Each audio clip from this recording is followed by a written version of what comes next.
We have a 65-year-old, stage 2, uterine serous carcinoma. She had a prior treatment with platinum chemotherapy and vaginal cuff, as well as EBRT. She was P53 mutated, mismatch proficient. She had an IHC of 2 plus for HER2, but her FISH was negative. And her HER2 at recurrence is 3 plus. So she actually had a little bit of a difference. So what is your next step for this patient? So she had previous platinum treatment, some radiation. Doesn't look like she had any IO before. So are you going a ADC, HER2 direction or IO approach for this patient? You know what? I love the data from am I saying that right? Pan Destiny 2. Do we have it? Do you have that in the slides to just show kind of their response rate? I Yeah, there you go. I think, I used to think, oh, we got to give them IO up front, but gosh, look at that response rate with the +3. 84.6%. I'm giving her TDXD. I mean, there's hands down. Obviously, it comes with some side effects profile, but I think we have a good opportunity at a great response and a durable response. So if you had that option, because you can use that, it's on label, right? She's had chemo, even though it wasn't in the metastatic setting. She had chemo and now she's recurred, and that's on label. And I've definitely done this as well. We have this, but the other option would be paclitaxel carboplatin. You have 2 other options. You could do TDXD, you could do paclitaxel carbo IO maintenance, or you could do paclitaxel carboplatin trastuzumab maintenance. Or you could do lenvatinib pembrolizumab. Yeah. Or Right. lenvatinib pembrolizumab is on label. She had received prior platinum therapy, so it's second line. Well, I think this is a great question because I always think about giving, carbotaxol again, especially with the neuropathy and just, I don't know what her physical kind of state is, but I kind of use that for later. Yeah, this is a real world patient right here, that we're having a conversation of, and I know she is eligible because it was greater than 6 months. 6 months was used in Ruby, 12 months was used in GY18 for repeating platinum with IO, so that's an option. But I can also get IO with lenvatinib, and I may be a little bit more enthusiastic for that in the recurrent setting. But I also agree that the Destiny Pan-2 endometrial, particularly for the HER2 3+, is really exciting. Where I struggle sometimes is this is a relatively small sample size on the Destiny trial compared to the lenvatinib pembro phase 3 randomized controlled trial that demonstrated that as this great next option. So I struggle with that sometimes. I don't think you can make a wrong decision, to be quite frank, whether it's, in my opinion, TDXD or pembro lenvatinib. Understanding that carboplatin paclitaxel IO, I think, is another strategy, or adding Herceptin on, which, Katie, I think I'm probably least enthusiastic about probably Herceptin in this exact circumstance. Yeah, I am too, Casey. Oh, go ahead, Katie. No, tell me why. I mean, I'm interested. Why do you? Because isn't she eligible for 026 for NRG GY026? Or do they not allow prior adjuvant? Now I'm forgetting. We need Britt back on. I think it's frontline. I know. I wish Britt were on here still, but it's not recurrent.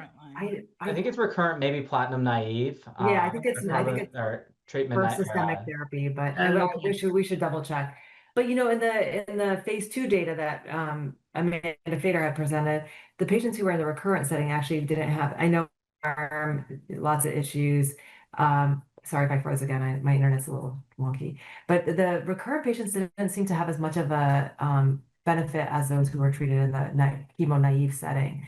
So re-challenging this patient with chemotherapy plus trastuzumab, to me, is just not an attractive option.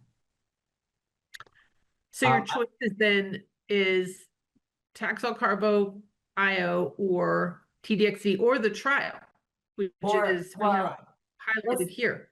Take the trial out. I think lenvatinib pembrolizumab would also be one of mine. You have, phase 3 data, like Casey said. So I think, those are probably the more practical options. Yeah, this trial, the Destiny Endometrial one, kind of highlights this question where it's TDXD, Pembro, TDXD, rivastigimab, I'm gonna botch that one, or platinum doublet with pembrolizumab. So I think if that patient's sitting across from me, I have this trial open, I think this is a great selection option for us. Yeah. And I think that we're probably going to have a better answer about what the right answer is in the future for this patient. But yeah, I think this is a hard one. I was also intrigued by this patient that was a HER2 2+, and then retested. It was 3+. Would you retest this patient that was 2+?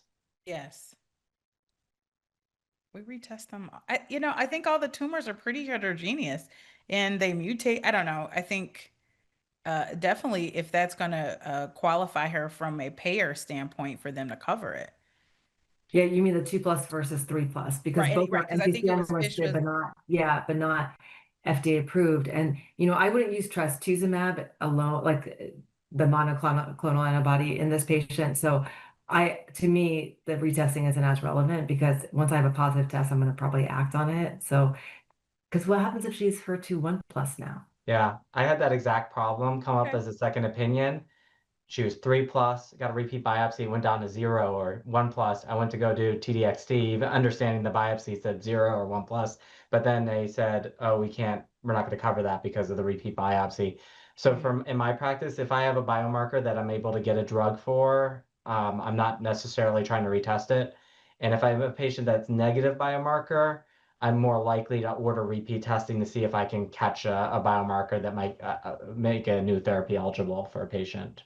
I agree with that. I tend to rebiopsy a lot too, though, Ebony. I'm kind of with you. At the time of recurrence, I rebiopsy and test. But I don't want to disqualify somebody. But I think this will change, though, don't you think, though? Because I don't know, do we have the BNT 323 data in here, the I think it BioNTech is. data? Yeah, Yeah, here it is. it's Here here. it is. Okay. So we have this data that has been presented just a few, like a couple weeks ago by Bhavana Puthuri, where it's one of our larger data sets.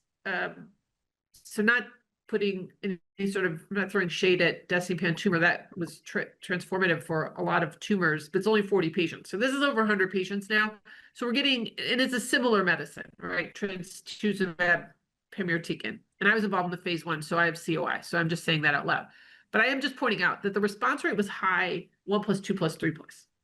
There was a big difference between 3+ and 1+ and 2+, but 1+ and 2+ are about the same, and they're both better than anything else I would want to use, in that setting. So right now, I wouldn't want to disqualify someone if I could use TDXC, because I think TDXC is probably the same. I think it works in 1+. We just haven't seen the data. But then you can see these other options here, and Sassy Gobi is an example, but there's data from Renatibart, Sasitican, and in vitro, we've seen Puxatatog, which is a B7H4 in endometrial, with response rates in small numbers in like the 50% range. So in the future, I may want to rebiopsy, because if I have a 1+, I might want to use a different topoisomerase 1 ADC, because I'm probably going to only get benefit from one. So in the future, it may be really important for me to know if it's still 3+, but right now I would not want to know if it's not anymore, because I want to use the medicine that I have available, but I may change over time as things become or don't become available. I don't know. What do you guys think of that?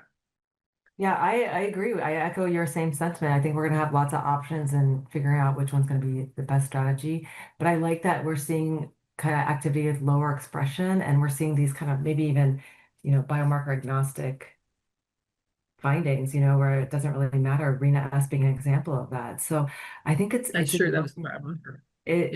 so I think it's going to be a little bit of an emerging target, and, having therapy options. I think what you highlighted is, you're seeing good response rates in these low expressors, which are better than kind of our current standard of care, or comparable with maybe Len-Pem, but standard chemotherapy, I think, is going to be single agent chemotherapy. I think for endometrial cancer is going to be a thing of the past.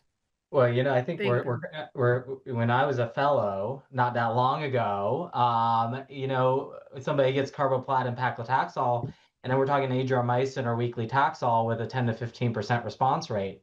And we've been somewhat spoiled now with all these great options.